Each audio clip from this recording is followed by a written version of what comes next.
Séance 8. Fin de séance. Je vous invite à entrer en contact avec votre soi compassionné ou l'image de l'idéal de compassion en fonction de votre préférence et de ce qui vous est le plus utile. Tout d'abord, souvenons-nous d'essayer du mieux que nous pouvons de nous poser dans le soi compassionné et de créer un sentiment de lenteur et d'ancrage dans le corps. Rappelez-vous votre sagesse intérieure et que nous nous trouvons tous ici avec ce cerveau si compliqué et que nous faisons du mieux que nous pouvons. Je vous invite à ralentir le corps et ralentir l'esprit.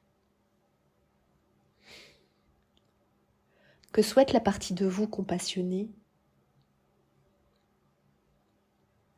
Remarquez la motivation, les objectifs et les valeurs de votre soi compassionné.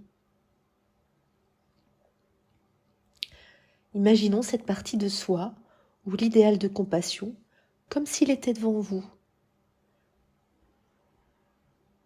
Quel genre d'image se forme? À quoi ressemble ce soi compassionné? Quelles sortes de couleurs apparaissent?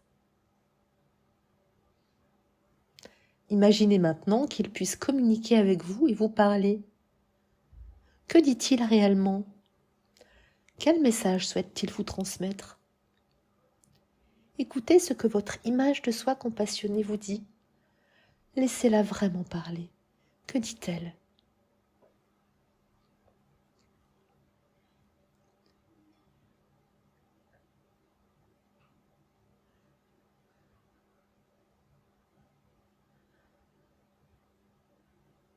Lorsque vous l'écoutez, quel est le ton de sa voix? Quel sentiment en retirez-vous? Maintenant, que ressent-elle réellement pour vous? Quelles émotions vous adresse-t-elle?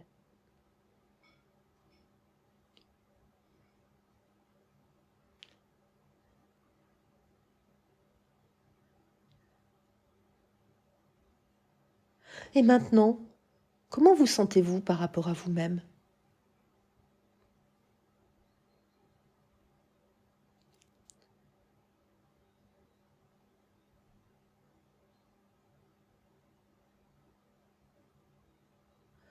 En percevant cette partie de vous, en l'entendant et en notant ses sentiments à votre égard, quelle est votre perception de ce que le soi compassionné aimerait faire avec vous ou pour vous?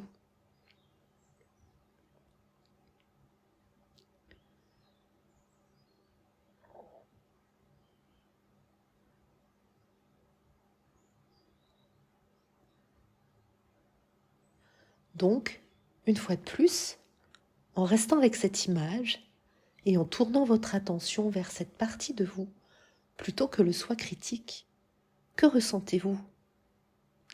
En ce qui concerne vos objectifs et vos valeurs, que ressentez-vous à leur sujet?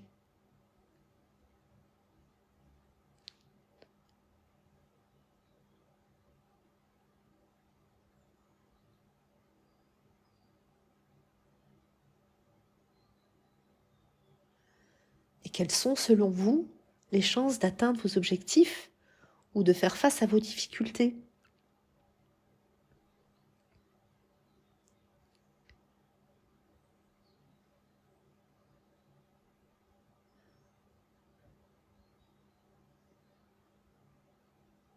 L'un des aspects les plus importants de la thérapie fondée sur la compassion est d'apprendre à utiliser la pleine conscience pour remarquer cette voix critique inutile, avec l'idée de faire avec, en passant par la compassion.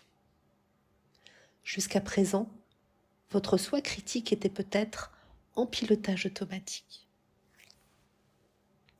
Apprendre à entrer en contact avec le soi compassionné, sage, confiant, peut aider à gérer les choses lorsqu'elles ne se déroulent pas comme prévu ou se terminent par une déception ou un échec.